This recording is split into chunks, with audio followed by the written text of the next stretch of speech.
time, the Dems scream death as Obamacare dies. Chris, stand by for me. President Trump speaking at this luncheon. Now let's listen in. Pull it through. So important. But we're in this room today to deliver on our promise to the American people to repeal Obamacare and to ensure that they have the health care that they need. We have no choice. We have to repeal and replace Obamacare. We can repeal it, but the best is repeal and replace, and let's get going. I intend to keep my promise, and I know you will too. Since 2013, Obamacare premiums have skyrocketed. In Alaska, they went up over 200% recently. We know that. In Arizona, they've been up 118%. And those states are good compared to some of the numbers that are coming out. Despite the promise that premiums would decrease by $2,500 on average, they've actually increased by almost $3,000, and even much more than that in some cases. It's crushing the middle class and the families of the middle class. It's frankly crushing our country. Obamacare was a big lie. You can keep your doctor, lie. You can keep your plan, lie. It was a lie directly from the president. You can keep your doctor, you can keep your plan. 28 times he said it. 28 times. And it was a lie, and he knew it was. And now it's hurting this country irreparably. Premiums are so high that 6.5 million Americans chose to pay a fine to the IRS instead of buying insurance, the famous mandate. We will pay not to take the insurance. People don't understand that. They don't even understand what it is or what it represents. If Obamacare is not repealed in 2018, over 1,300 counties in the United States will have only one insurer. 40 counties will have absolutely no coverage in the exchange. And that number will grow rapidly. And I think those numbers are extremely conservative. I think they're very low. I've been here just 6 months. I'm ready to act. I have pen in hand, believe me. I'm sitting in that office. I have pen in hand. You never had that before. You know, for 7 years, you had an easy route. We'll repeal, we'll replace, and he's never going to sign it. But I'm signing it. So it's a little bit different. But I'm ready to act. For 7 years, you promised the American people that you would repeal Obamacare. People are hurting. Inaction is not an option. And frankly, I don't think we should leave town unless we have a health insurance plan, unless we can give our people great health care, because we're close. We're very close. The other night, I was very surprised when I heard a couple of my friends, they really were and are. They might not be very much longer, but that's okay. I think I have to get them back. Looking this way. That's right. I refuse. Well, no, you didn't go out there. This was the one we were worried about. You weren't there, but you're going to be. You're going to be. Look, he wants to remain a senator, doesn't he? Okay. And I think the people of your state, which I know very well, I think they're going to appreciate what you hopefully will do.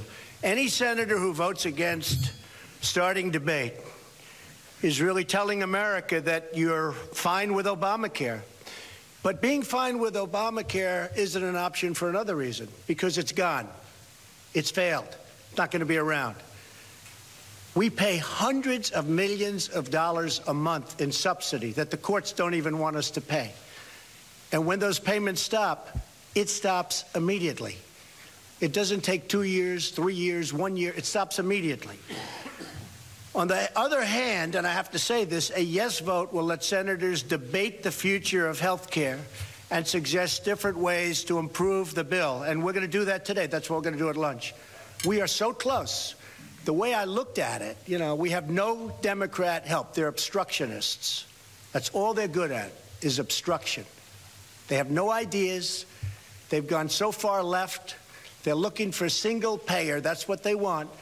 But single payer will bankrupt our country because it's more than we take in for just health care. So single payer is never going to work. But that's what they'd like to do. They have no idea what the consequence will be, and it will be horrible, horrible health care where you wait online for weeks to even see a doctor.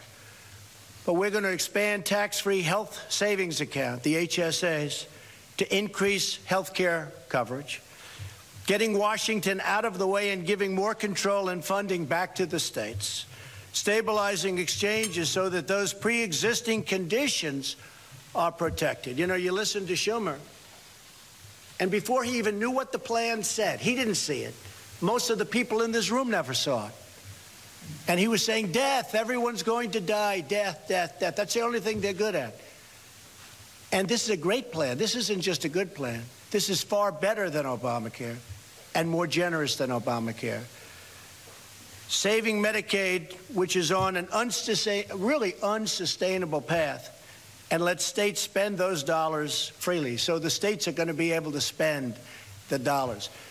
And as a smaller entity, the states will be able to take better care of a person with a bad back, with a bad prognosis, with a problem.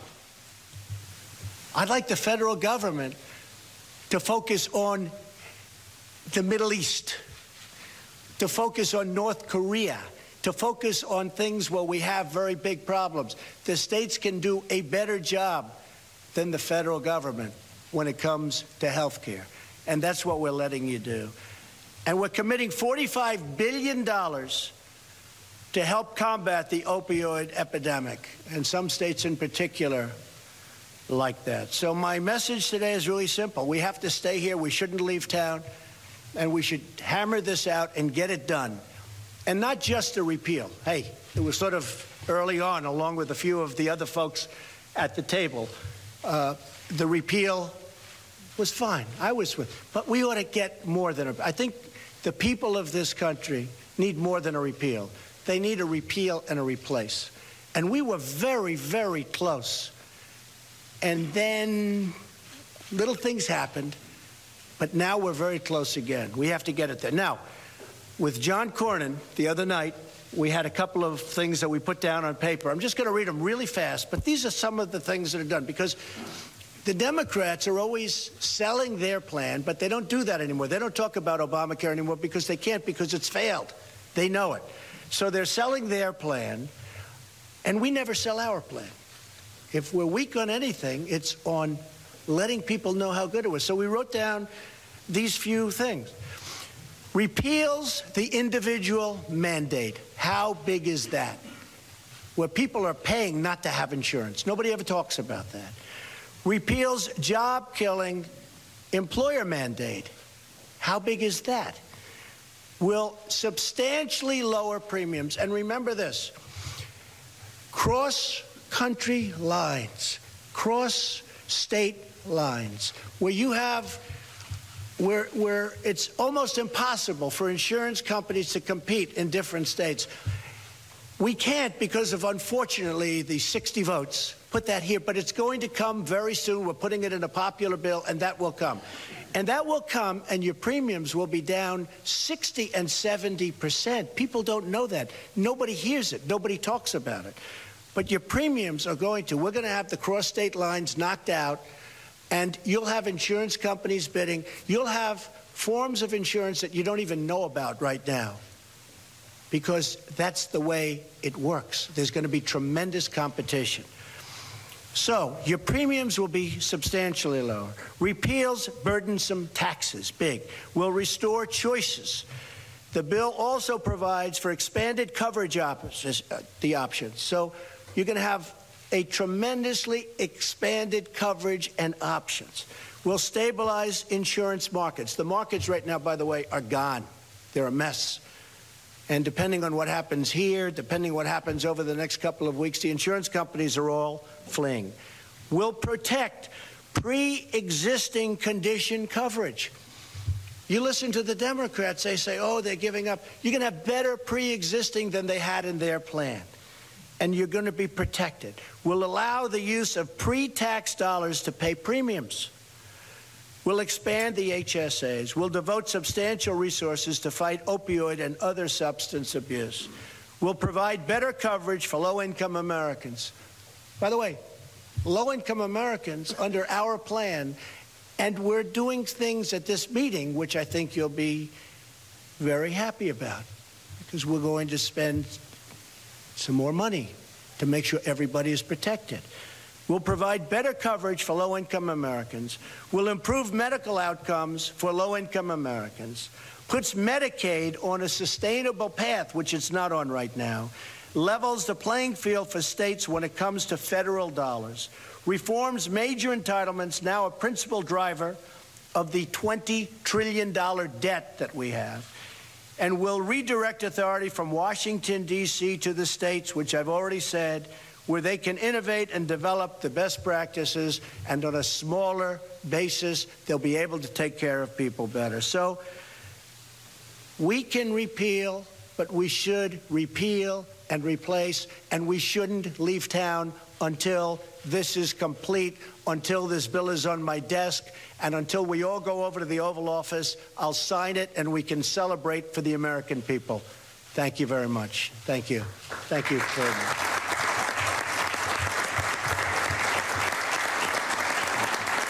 Thank you very much.